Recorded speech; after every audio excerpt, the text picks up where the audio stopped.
Finalement, pourquoi dois-je payer une taxe déchets ? La gestion des déchets représente un coût important pour les communes. Elles sont obligées de le couvrir à 100% par des recettes.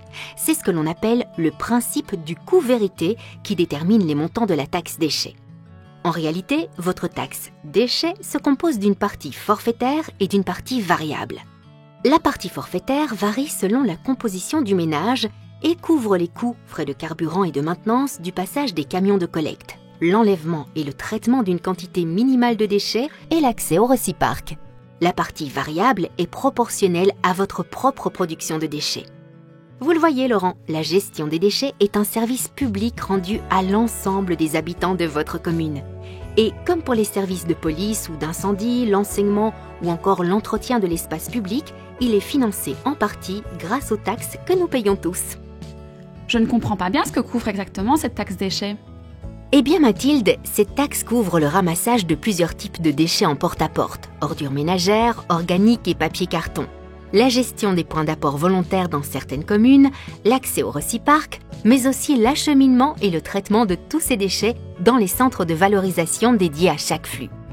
La taxe permet également de financer les campagnes d'information à un bon tri et de sensibilisation à la réduction de nos déchets. Et moins il y a de déchets à traiter, moins cela coûte à la collectivité. C'est bien simple, le coût global de tous ces services, mis bout à bout, ramené à un habitant wallon de référence, s'élève en moyenne à 66 € par an. Ce prix varie selon la densité de population, l'étendue du territoire et le service proposé aux citoyens. Ce qui fait, après un rapide calcul, 1,30 € par semaine. J'ai l'impression que je trie de plus en plus et que ma taxe ne diminue jamais. Je me trompe ? Bien sûr, Louis, que vous triez de plus en plus. Et c'est très bien, car mieux on trie, mieux on recycle. On réduit ainsi la consommation de matières premières et de ressources naturelles, et on diminue la pollution. Cependant, le tri et le recyclage ne sont pas gratuits. Il faut compter les frais d'acheminement des déchets vers les centres de valorisation, le carburant, les frais de maintenance et de fonctionnement des véhicules et des outils de traitement, en ce compris le coût du personnel. Des frais qui augmentent malheureusement régulièrement. De plus, ces centres de traitement représentent d'importants investissements partagés parfois par plusieurs intercommunales. Les outils doivent toujours s'améliorer sur le plan technique et rester conformes aux normes environnementales de plus en plus sévères. Est-ce que l'on revend les matières que je trie ?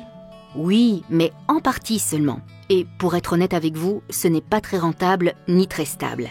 Et tous les déchets sont loin d'avoir une valeur marchande. Prenons les papiers-cartons par exemple. Il faut savoir que la valeur de revente est très fluctuante et peut diminuer de 80% en très peu de temps. C'est aussi le cas pour les métaux, dont le prix de revente peut être réduit de moitié d'une année à l'autre. Il y a encore le compost, produit à partir des déchets organiques et des déchets verts. Là, le prix de vente ne couvre pas le coût total de la chaîne de production.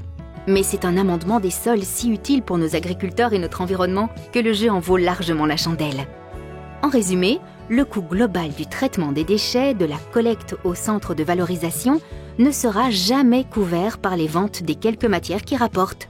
La taxe déchets est donc bien nécessaire pour financer la totalité du cycle des déchets. Mais pourquoi ma taxe déchets augmente-t-elle régulièrement ? La taxe déchets couvre l'ensemble des coûts liés aux différentes collectes de déchets en porte-à-porte, à la gestion des Reciparc et au traitement de tous les déchets récoltés, déduction faite des recettes de vente de certains d'entre eux. Ce sont les intercommunales wallonnes de gestion des déchets qui s'en chargent et en facturent les frais aux communes. Ces dernières, à leur tour, se tournent vers les citoyens pour qu'ils assurent le paiement de ce service à la collectivité selon le principe du coût-vérité.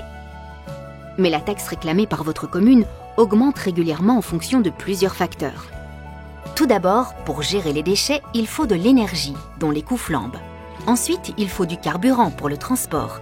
Et enfin, du personnel dont les salaires sont régulièrement indexés. Puis il y a aussi l'augmentation progressive des factures des sous-traitants chargés en partie de cette gestion. Tant le prix du transport des conteneurs des Reciparc vers les centres de valorisation que le prix du traitement de plusieurs flux récupérés dans les Reciparc n'ont cessé d'augmenter ces dernières années. Les derniers facteurs sont l'augmentation des taxes régionales et la réduction, voire la suppression de certains subsides de la Wallonie. Vous voyez Elisabeth, le coût de gestion des déchets suit le coût de la vie, ce qui explique que votre taxe augmente petit à petit. Mais est-ce que la taxe déchets couvre aussi les frais de ramassage des dépôts sauvages ? Eh bien non, Émilie, car cette dépense n'entre pas dans le calcul du coût vérité. Ce sont les communes qui décident de la manière dont elles gèrent la propreté publique sur leur territoire et comment elles répercutent ces dépenses aux citoyens.